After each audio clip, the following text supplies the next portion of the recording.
उद्देश्य की पवित्रता। प्रस्तुत विषय दाजी की पुस्तक नियति के निर्माण से लिया गया है। एक बार मैं बाबूजी साहब के साथ बैठा हुआ था।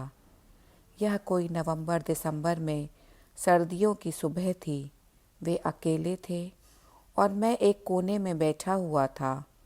उन्होंने हाथ के इशारे से मुझे बुलाते हुए कहा, आओ। तो मैं उनके करीब जाकर बैठ गया और उन्होंने अपने हाथ पर एक लकीर खींची, ऐसे। और चूंकि वह सर्दियों की सुबह थी, वहाँ पर एक निशान बन गया। आप खुद को खरोंचें तो वहाँ एक सफ़ेद निशान रह जाएगा। मैं हैरान हो रहा था कि बाबूजी कर क्या रहे हैं। उन्होंने कहा, यह एक नहर है।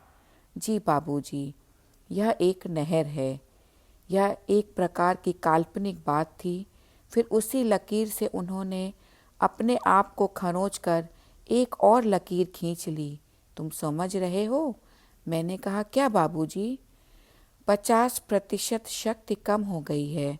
फिर उन्होंने अपने आप को दोबारा खरोंचा, तीसरी नहर। अब तुम समझे? मैंने कहा, जी बाबूजी।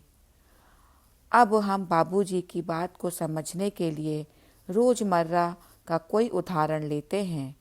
आपके फ़ोन पर कितने एप्लीकेशंस हैं? अगर आप उन सभी एप्लीकेशंस को खुला रखकर एक साथ चलाते रहेंगे तो फ़ोन की बैटरी जल्दी ही समाप्त हो जाएगी। मेरे जैसे इंसान के लिए, जिसके फ़ोन पर लगभग कोई एप्लीकेशन से ना हो, उसकी बैटरी इतनी जल्दी ख़त्म नहीं होगी।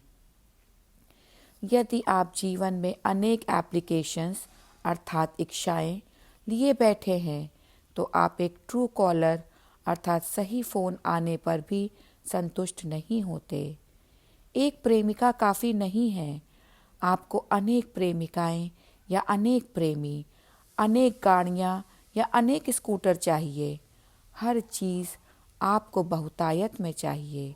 लेकिन जीवन में एक एप्लीकेशन, एक लक्ष्य होने से हमारे आंतरिक संसाधनों का सर्वोत्तम उपयोग होगा, जो हमें कहीं तो ले जाएगा। जब मेरा ख्याल ईश्वर साक्षात्कार पर केंद्रित रहेगा, चाहे मैं सॉकर खेल रहा हूँ, फुटबॉल जैसा खेल, या कार चला रहा हूँ अथवा बिजनेस कर रहा हूँ, लेकिन मेरा ख्याल मुख्यतः ईश्वर साक्षात्कार पर ही केंद्रित रहेगा। मेरी चेतना पूर्णतया उससे सरोबार रहेगी। यह केवल आंशिक रूप से ही अन्य बातों में भाग लेने की अनुमति देती है और मैं अन्य बातें इस मुख्य काम में सहायता देने के लिए ही करता हूँ। यदि आपके पास मणपक्कम आने के लिए पैसे ना होते तो आप इस सेमिनार में भाग नहीं ले पाते। बहुत से लोग पैसे को किसी बैरी की तरह समझते हैं, लेकिन ऐसा नहीं है। पैसा भी अन्य किसी वस्तु की तरह ही है। यह आप पर निर्भर करता है कि आप इसका उपयोग कैसे करते हैं। लक्ष्य क्या है? पूंजी के इस निवेश में आप क्या पाना चाहते हैं? मैं मणपक्कम आने के लिए टिकट खरीदता हूँ, बस। मैं अपने शरीर की सुरक्षा के लिए कपड़े खरीदता हूँ, इससे ज़्यादा और कुछ नहीं। मेरे पास घर है, ठीक है, घर होना चाहिए, लेकिन वह केवल एक उद्देश्य को पूरा करने के लिए है। मैं कहीं भी रहूं, चाहे मेरे पास एक घर हो या दो, या मैं अपने पिता या माता अथवा अपने बच्चों के घर गया हूँ, चाहे जो भी हो, मेरा मुख्य केंद्र बिंदु आत्म साक्षात्कार है। अगर आपके मन में यह स्पष्ट है तो आप सहजता से पार हो जाएंगे। इस अनंत सागर में आपकी यात्रा आसान होगी, क्योंकि आपकी समझ सही है। तूफान आए या जाए, लेकिन फिर भी आपके पास वह बेहतर समझ है कि मुझे इन सब बातों की चिंता करने की ज़रूरत नहीं है। मेरा एक संरक्षक है। कोई मेरा मार्गदर्शन कर रहा है, कोई मेरी प्रतीक्षा कर रहा है। मालिक मार्गदर्शन कर रहे हैं और यही काफ़ी है।